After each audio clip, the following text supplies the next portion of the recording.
Bonjour à tous, ici Priscille de Productivio. Donc j'ai encore beaucoup de problèmes techniques ce matin parce que voilà, il ne veut pas mon téléphone aujourd'hui. Facebook ne veut pas que je me mette en mode paysage.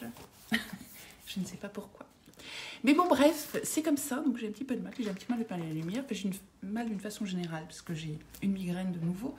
Mais bon, c'est pas grave. Donc je suis désolée de ce petit arrivage en retard. En plus, voilà, du coup, on voit tout le plafond. Enfin c'est n'importe quoi ce matin. Ça va pas du tout. Alors, j'arrive pas à mettre le téléphone bien comme il faut. Ça m'agace, ça m'agace. Attendez. Je vais faire un petit truc. J'espère que ça va tenir. Excusez-moi.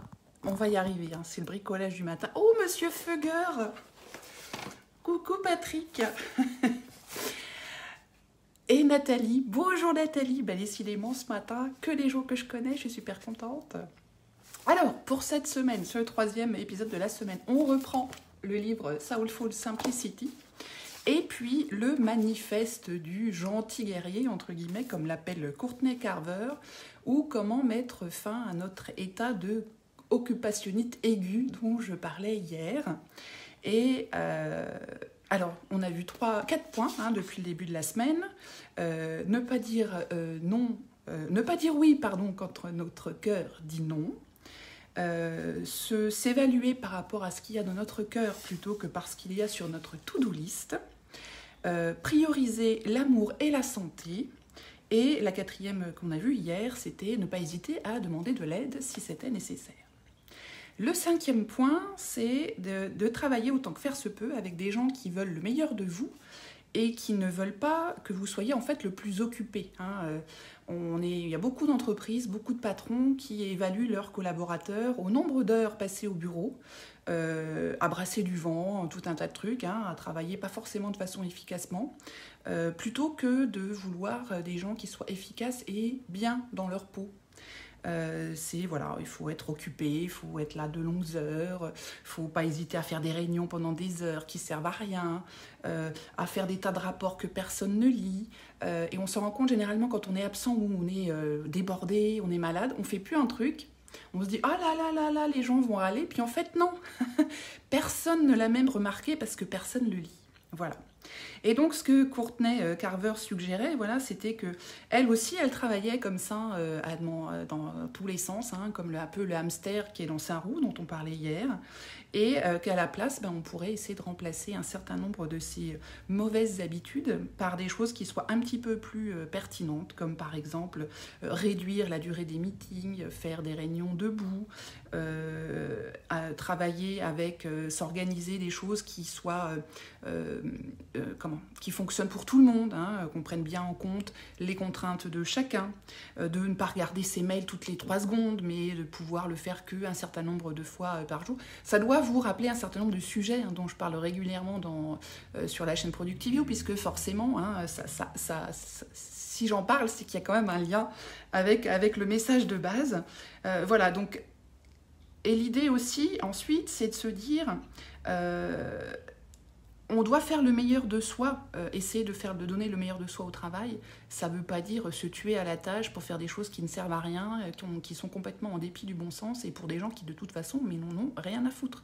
Donc voilà, l'idée pour elle, en tout cas, c'est d'être une sorte d'alignement entre travailler avec des personnes, si c'est possible, qui partagent nos valeurs, c'est pas toujours évident, mais si c'est possible, tant mieux, et puis qui reconnaissent que l'efficacité, ça ne se mesure pas à l'aune des heures qu'on passe dans un bureau, au nombre de réunions qu'on fait, mais qu'au contraire, en étant plus intelligent sur la façon dont on organise son travail, on peut être aussi beaucoup plus créatif, beaucoup plus efficace, et qu'on puisse ainsi être dans un environnement qui soit quand même beaucoup plus agréable. Ça, c'était le point 5. Le point 6... donc là, elle nous parle de poser des questions quand on rencontre quelqu'un d'une façon qu'on ne soit pas tout de suite embarqué à se raconter à quel point on est occupé, débordé, qu'on n'en peut plus, qu'on a par-dessus la tête. C'est vrai que c'est très commun, comment ça va? Ouh là là, si tu savais, j'en peux plus, j'en ai jusque-là, patati patata, voilà. Mais on ne sait pas vraiment comment la personne va. Et puis de toute façon, c'est comme ça qu'on répond, puis tout le monde nous répond de la même façon, mais ça ne crée pas des relations qui sont vraiment profondes. Donc son idée, c'était plutôt que de dire comment vas-tu, puis que ça s'entraîne tout de suite sur ah là là, j'en ai par-dessus la tête, c'était plutôt de dire des questions du genre. Alors, Alors je lis. Hein. Quelle a été la meilleure part de ta journée? Qu'est-ce qui t'a fait sourire aujourd'hui? De quoi vas-tu te souvenir cette semaine? C'est vrai que si on nous posait ce genre de questions, enfin moi si on me les posait, j'aurais pas tendance à dire ah là là, je suis débordée, j'en peux plus. Hein.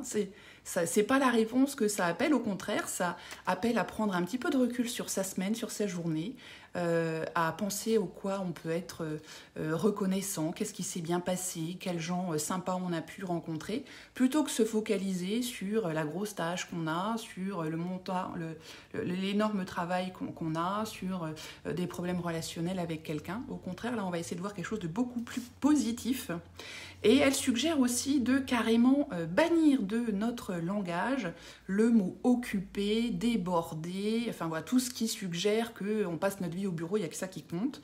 Et au lieu de ça, elle suggère de penser à autre chose, d'être beaucoup plus créatif et de focaliser nos conversations et nos échanges sur les choses qui ont changé autour de nous, sur les choses pour lesquelles on peut être reconnaissant, les personnes qui nous ont aidés, en quoi ça nous a aidés, qu'est-ce qu'on peut faire sur elles. Enfin voilà. Donc complètement changer un peu le mindset, l'état d'esprit pour être plus dans une dynamique d'échange, de partage, de reconnaissance. Y en a certains qui doivent se dire que c'est des petits oiseaux. Hein, là. Oui, mais ça serait pas mal quand même. Hein.